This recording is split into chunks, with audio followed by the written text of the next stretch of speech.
Welcome to your deep dive.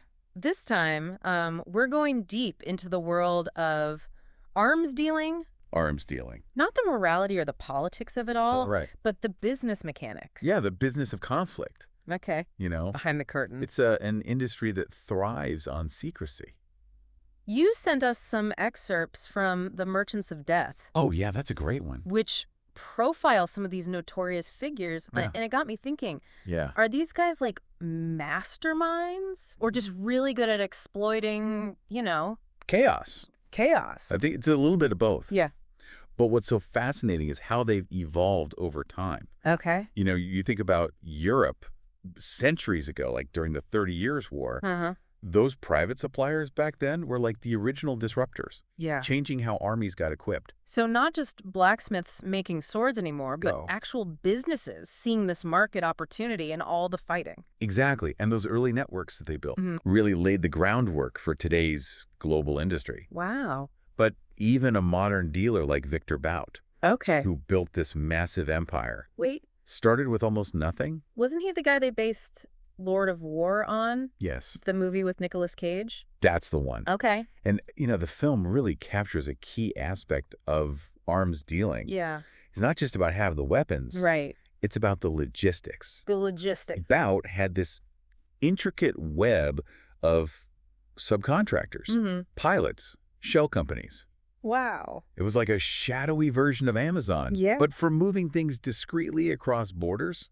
Oh, across borders. Yeah, And speaking of borders, Yeah. you'd think all the embargoes and sanctions I could think. would slow these guys down. Right. But the Merchants of Death kind of suggests that it almost makes them more creative. It does. Restriction breeds innovation. Right. If one supplier gets blocked, 5 more pop-ups. Wow. They become masters at working around the rules. So give me an example. Like, how do they actually pull that off? So think disguises. Okay.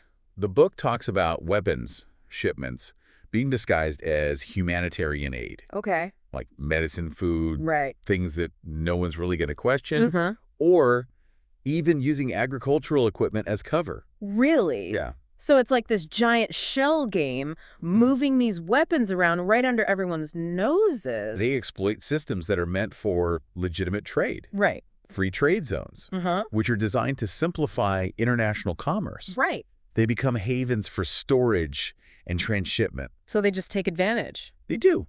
Yeah. It's genius in a twisted way. It is in a twisted way. Yeah. This all sounds incredibly complex, though. Yeah, it is. I mean, you need a serious network to pull this off. Yeah, and that's where the corruption comes in.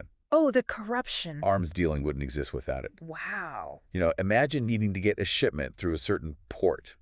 A Right. well-placed bribe to the right customs official suddenly makes things a lot smoother. Oh, so it's not just what you know. No, It's who you know. exactly. It's about exploiting those weaknesses in the system. Uh-huh. And the Merchants of Death highlights just how crucial those bribery and those personal connections are. Right. Corrupt officials become their enablers. Okay, so we've got these shadowy networks. We've got adaptability. Yep. What else makes these dealers so successful? They're early adopters of technology. Really? Yeah, think satellite phones for secure communication, Okay. real-time tracking for their shipments, encrypted documentation. Uh-huh. It's like a Silicon Valley startup, Okay. but with a much more dangerous product. Yeah. Yeah, So I'm picturing guys in suits coding all day. Mm-hmm. But instead of launching an app, yeah. they're figuring out how to get a tank across a border undetected. You're not far off. Yeah, okay. They're even using big data analytics, What? just like corporations, Really? to predict where conflicts will heat up,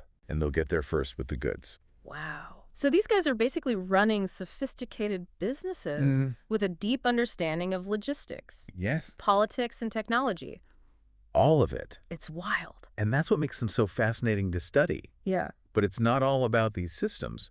And the tech, Yeah. the Merchants of Death, also dives into the personalities Oh, yeah. behind this industry. I am curious about that. Yeah. These guys must be incredibly charismatic Oh, to yeah. pull off these kinds of deals. Take Adnan Khashoggi. Okay. He wasn't just an arms dealer. Okay. He was this social chameleon Okay. with connections to everyone, Right. from the Saudi royal family to Western defense CEOs. Wow.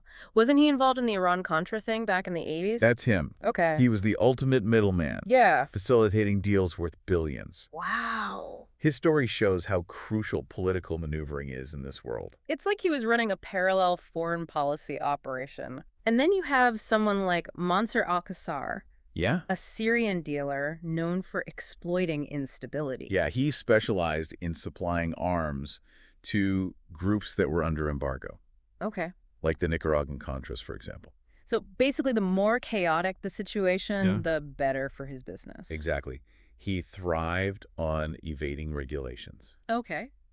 and using layered supply networks, making him incredibly difficult to track. These guys sound like they were operating on a whole other level. Yeah. But even with these masterminds, it all comes back to logistics, right? Yeah. Getting those weapons where they need to go. The Merchants of Death really digs into the infrastructure that makes all of this possible. Okay.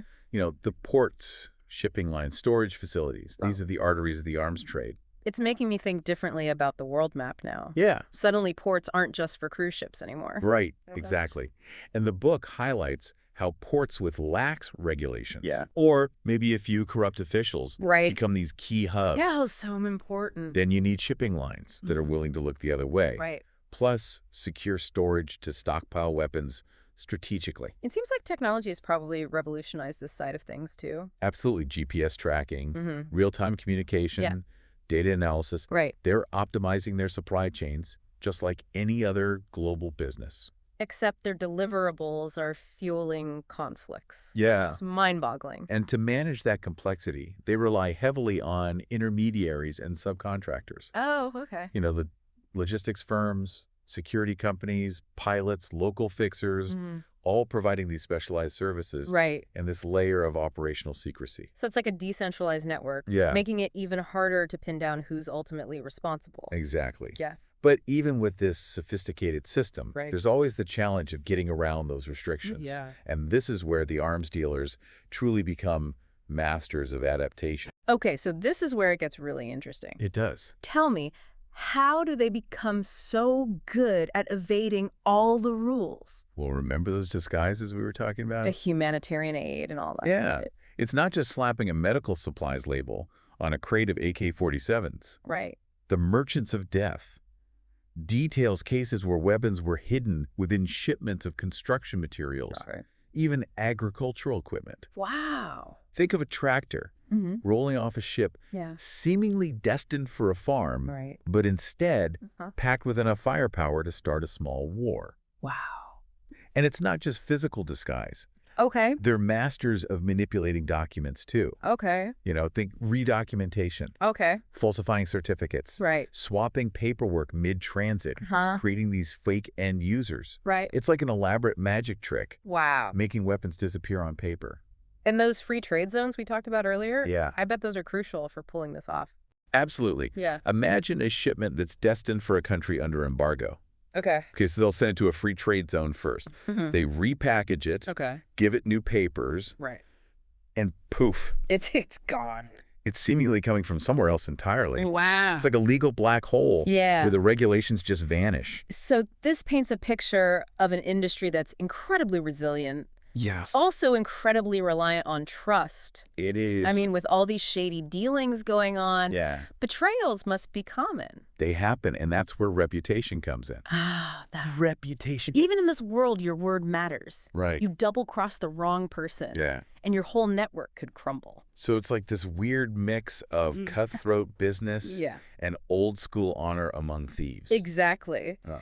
The Merchants of Death emphasizes how maintaining a good reputation is vital, Right. both for attracting new clients and deterring scrutiny. It makes sense. Yeah. You don't want to be known as the guy who screws over his partners. Right. But how do they build that trust Yeah. when everything is so secretive? It's a lot of word of mouth, Mm-hmm.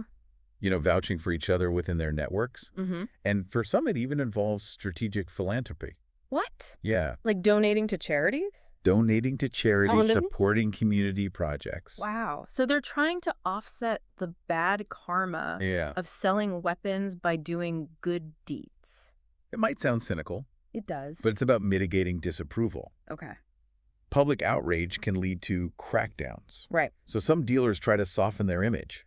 It's like they're trying to have it both ways, Mm. profiting from conflict Yeah. while pretending to be good Samaritans. It's definitely a complex moral equation. It is. But for them, it's about survival. Right. They understand that public perception matters, Right. even in their shadowy world. This is all so fascinating and Yeah. honestly kind of disturbing. It's like peeking into a parallel universe. It is, Yeah. and we've only just scratched the surface. I know. There's so much more to uncover about this industry, Right. especially how it might evolve in the future. I'm already hooked. Yeah.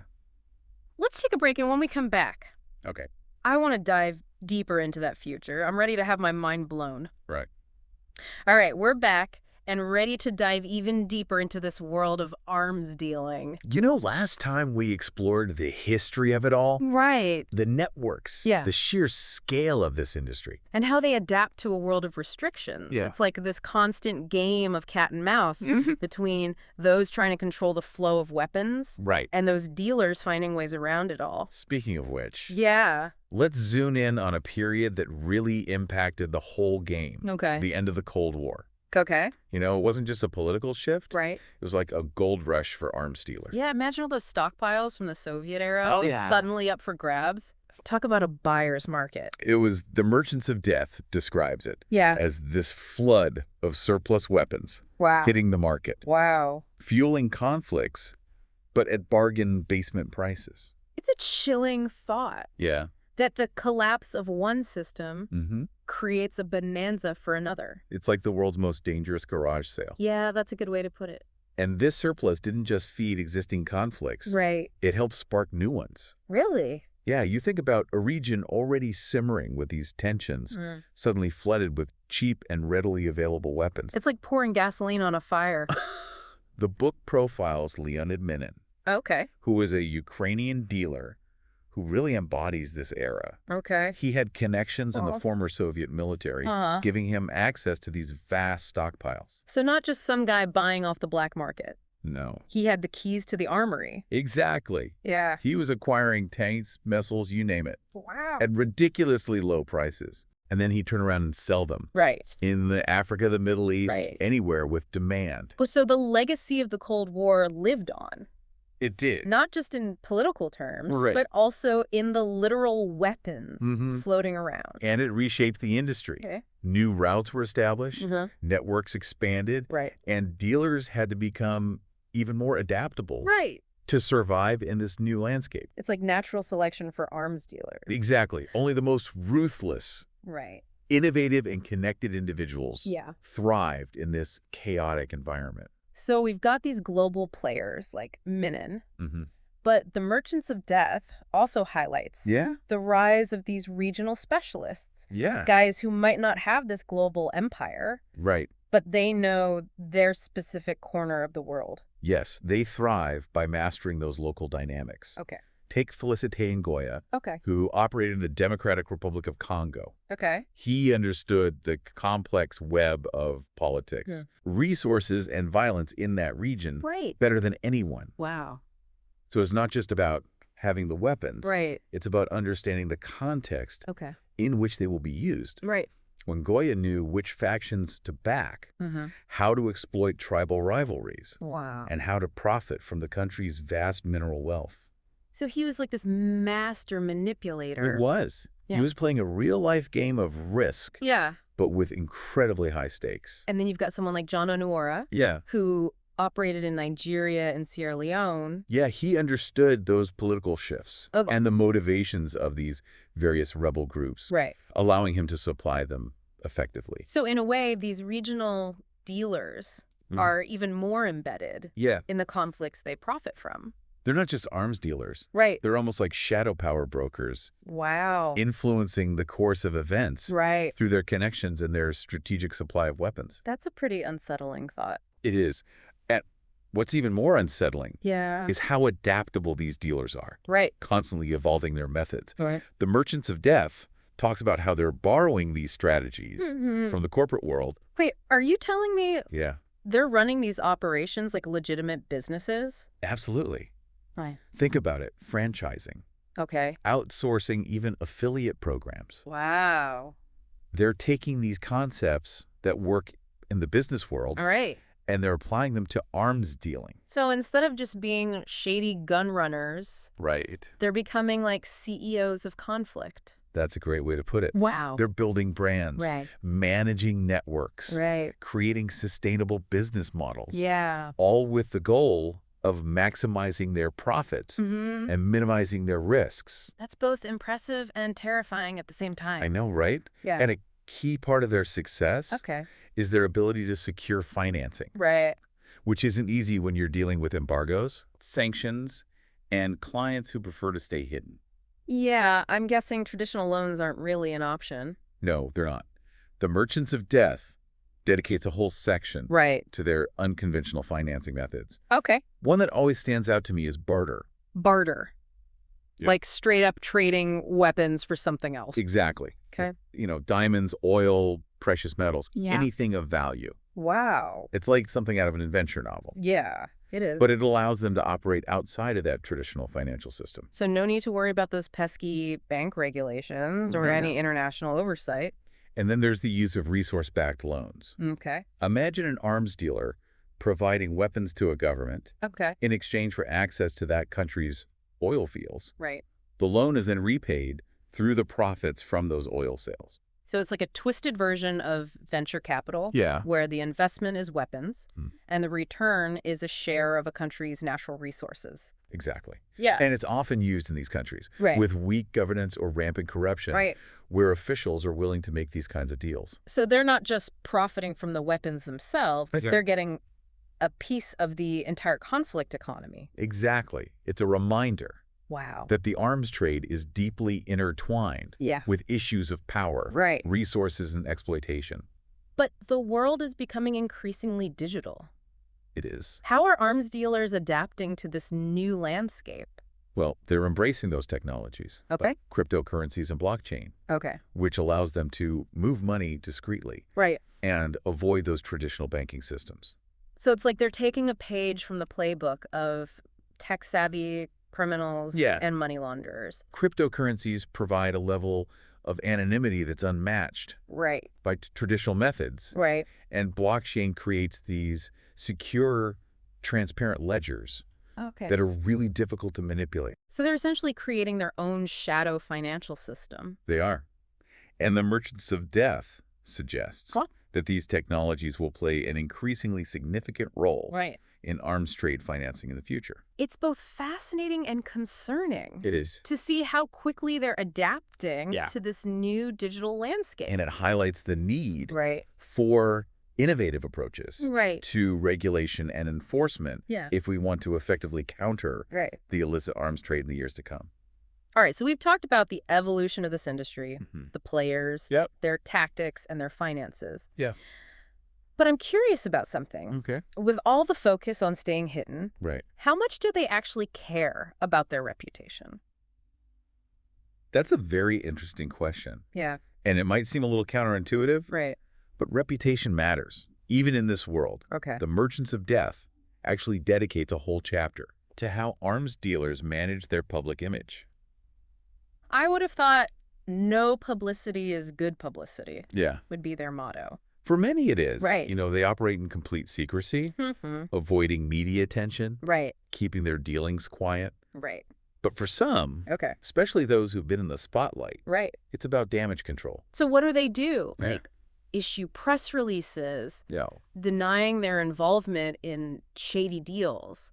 It can be more subtle than that. Okay. Some engage in strategic philanthropy, Okay. donating to charities, Okay. supporting community initiatives, Right. even funding infrastructure projects. Wait, seriously. So they're trying to offset the bad karma Yeah. of selling weapons Oh, right. by doing good deeds. It's a classic PR tactic. Oh, okay. You counter the negative stories with positive ones, Right. create this image of a successful entrepreneur Right. who also cares about society. But surely no amount of philanthropy can erase the fact that they're profiting from conflict Yeah. and human suffering. You're right. It's a delicate balancing act. Yeah. But for them, it's about survival. Right. Public outrage can lead to tighter regulations, Right. legal action, or even sanctions Right, right. that could cripple their business. So reputation management becomes a way Yeah, to mitigate that risk and stay ahead of the game. precisely. And the Merchants of Death highlights Okay. how some dealers use diversification and category straddling Okay. to further blur the lines. What does that mean? It's about blending their arms, dealing activities Okay. with more legitimate business ventures. Okay. So they might be involved in real estate, Okay. shipping, even tech companies. Wow. So instead of just being an arms dealer, they Right. become this multifaceted entrepreneur with their fingers in various pies. Exactly. It's a way of hiding in plain sight, Right. making it harder to pin them down Right. and categorize them solely as arms dealers. It's a clever strategy, even if it feels ethically dubious. It is. Yeah. And it's not just limited to the arms trade. Right. You know, companies like Facebook and Amazon Yeah. have employed criticism. Facebook rebranding to Meta, for example, Yeah. was seen as a way to shift the narrative Right. away from social media controversies Right. and create a more futuristic vision. Exactly. Yeah. And Amazon's emphasis on renewable energy Right. helps counter criticism of their environmental impact. It's a reminder that reputation management is a concern It is. for many industries, Yeah. not just those operating in the shadows. Right. But for arms dealers, the stakes are higher. Right. Their reputation can directly impact their access to those networks, Right. their ability to secure clients, Right. and ultimately their survival Right. in this secretive world. Okay, so we talked about their reputation. Yeah. But let's get down to brass tacks here. Okay. How do these guys actually finance their operations, especially when those traditional loans are off the table? The Merchants of Death dives into this creative and often shady world Right. of arms trade financing. Okay. It's a place where the traditional rules just don't apply. Yeah. I'm imagining like briefcases full of cash changing hands in dark alleys. It can be like that, Right. but it can also be much more sophisticated. Okay. You know, we talked about barter earlier, Right. but they also rely heavily Yeah. on informal banking networks Okay. and non-bank financial institutions. So basically creating their own financial ecosystem Exactly. outside the reach of regulators. Outside the reach of regulators, the book mentions Hawala. Hawala. Yeah. That sounds like something out of a spy movie. It is. It's this ancient system of money transfer Okay. that's still used in parts of the world. Okay. It's a trust-based system Hmm. that relies on this network of brokers Mm-hmm. who settle accounts through these informal channels. Right. Incredibly difficult to track, which makes it perfect for those operating in the shadows. Makes sense. But the world is becoming increasingly digital. It is. How are arms dealers adapting to this new landscape? Well, they're going where the money is. Where's that? Cryptocurrencies. Oh, so Bitcoin, Ethereum, all that. Exactly. Cryptocurrencies offer a level of anonymity and security Right. that's hard to beat. Okay. You know, transactions are very difficult to trace, Mm-hmm. and they can move these large sums of money across borders quickly and easily. Sounds like a perfect fit It does. for an industry that thrives on secrecy. The Merchants of Death suggests that cryptocurrencies will play an even bigger role Wow. in arms trade financing in the future. So as technology advances, so too do the methods Yeah. of those who exploit it for profit. Right. It's a never-ending game of adaptation. It is. And it highlights the need for new strategies, Right. new technologies, Yeah. and a deeper understanding Yes. of how this industry operates if we want to effectively counter it. You get it. Well, I'm definitely starting to see Yeah, that this world is much more complex and interconnected it is. than I ever imagined. And as we delve into the future of arms dealing, Yeah. in the next part of our deep dive, Right. we'll see how technology, Yep. globalization, and the enduring demand for weapons Right. are shaping this industry in ways that we're only just beginning to understand. Okay, we're back for this final part of our deep dive into the arms trade. You know, we've explored the history, the networks, the tactics, even their PR moves. But as we've seen, this is an industry that never stands still. It doesn't. The Merchants of Death doesn't just analyze the past. No. It looks ahead Right to the future. to what might be coming next. What's on the horizon? So hit me with some predictions. What's the future of arms dealing going to look like? Well, one trend that's already underway Yeah. is the rise of cyber warfare tools. Cyber warfare. We're not just talking about guns and bombs anymore. Right. It's about hacking and malware disrupting critical infrastructure. basically waging war through computers. And as these tools become more sophisticated Right. and more accessible, Uh-huh. the potential for conflict, Right. espionage, Yep. even sabotage increases dramatically. So instead of shipping crates of AK-47s, we're talking about transferring lines of code. Yeah. That could cripple a country's power grid. And the book highlights how arms dealers are already getting in on the action. Really? Yeah, they're partnering with these tech companies, Okay. recruiting cybersecurity experts, even developing their own hacking tools. It's like the plot of a Tom Clancy novel. I know. But it's happening in real life. And along with the cyber warfare, Mm-hmm. we're also seeing this proliferation of drones. Oh, the drones. Yeah. You can't turn on the news without hearing about drone strikes somewhere in the world. It seems like it, right? Yeah. They've already changed the game in modern conflicts, Right.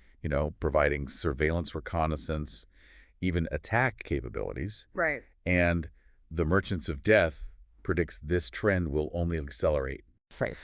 As drone technology advances, Of course. imagine swarms of these autonomous drones Okay. carrying out missions Wow. with minimal human intervention. That sounds straight out of a sci-fi movie. It does, but it's closer than you think. Wow. And for arms dealers, it's a huge opportunity. Right. They're already supplying a wide range of drones to clients around the world. So from like the small surveillance drones Yes. to those larger ones that we hear about in the news capable of launching missiles. Exactly. And it raises all sorts of ethical and legal questions, Of course. about accountability Right. and the use of lethal force. It's like opening a Pandora's box Yeah. of potential problems. But drones are just one piece of the puzzle. Okay. The book dives deeper into the potential impact of artificial intelligence Oh, wow. and biotechnology. Now you're really getting into sci-fi territory here. I know. What are we talking about? Imagine autonomous weapons systems Okay. capable of making decisions about targeting and engagement without human intervention, Okay. or genetically engineered super soldiers Wow. resistant to disease and fatigue. That's some scary stuff. It is. It's a Yeah. future Yeah. that's both fascinating and frightening. Yeah. And it highlights how those lines between science fiction and reality Right. are becoming increasingly blurred. The Merchants of Death suggests that the future of arms dealing Yeah. will be as much about data, Yes. algorithms, and advanced technology as it is about traditional weapons. And that raises all sorts of questions Yeah, like what? about regulation control Right. and the potential for these unintended consequences. Yeah, so how do we even begin to grapple with these challenges? It's a good question. It feels like we're already falling behind. Yeah, well, one key takeaway from the book Yeah, is that we can't just focus on trying to control the supply right, of these technologies. right. We also need to address the demand. Because as long as there are conflicts, there will be people seeking weapons. Yes. No matter how advanced or unconventional they might be. Exactly. So a big part of the solution Yeah. lies in diplomacy, Right. conflict resolution, Right. promoting stability in those regions Right. that are prone to violence. Easier said than done right. Absolutely. Yeah. But The Merchants of Death isn't meant to be a guidebook Okay. on how to solve these problems. Right. It's more of a wake-up call. A wake-up call to what? But that's the fact that the arms trade is evolving in ways we're only beginning to understand. Right. And if we want to have any hope of mitigating its impact, Right. we need to be just as adaptable and innovative Right. as the dealers themselves. So it's about thinking outside the box, Yes. coming up with new strategies, Mm. understanding that the old ways of doing things may not be effective anymore. Exactly. We need to be prepared for a world Right. where those lines between physical and digital warfare are blurred, Right. where technology is advancing at an exponential rate. And where the potential consequences of conflict Right. are more devastating than ever. It's a heavy thought, It is. but an important one to confront these realities head on. I agree. That's why I appreciate books like The Merchants of Death. Mm-hmm. They challenge us Yeah. to think critically about these issues Mhm. and to engage in meaningful conversations Right. about the future of conflict Right. and the role of technology in shaping that future. Well, this deep dive has certainly given me a lot to think about. You too. Thanks for joining us on this journey. It's been my pleasure. And we hope you'll continue to explore these complex issues with us Yes. in future deep dives.